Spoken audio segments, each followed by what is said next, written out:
அப்ப முதற் பேருமானவர் என்ன செய்து விட்டார்? ஒரு சிருஷ்டிகர்த்தாவாக இருக்கிறார். ஹல்லேலூயா, ஹல்லேலூயா.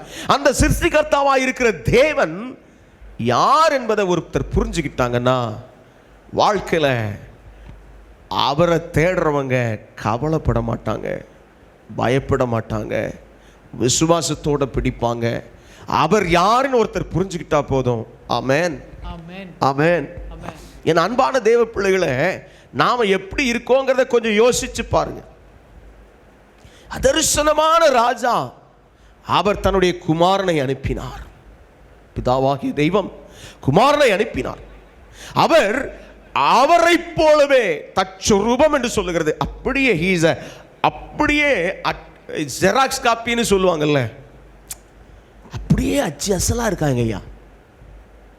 சிலருக்கு பிள்ளை பிறந்தா சொல்லுவாங்க, அப்பா போல அப்படியே இருக்காயா.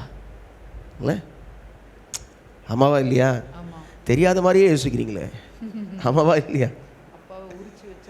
அப்படி உரிச்சு வச்சாக்கல அப்படியே இருக்காயா. மூக்கப்பாரு, கண்ணப்பாரு, நெத்தியப்பாரு, வாயப்பாரு, காதப்பாரு. அங்க வசனம் சொல்லுது, அவர் தேவனுடைய அதரிசனமான தேவனுடைய தற்சொரூபமும் சர்வ சிருஷ்டிக்கும் முந்தின பேருமானவர். ஹல்லேலூயா.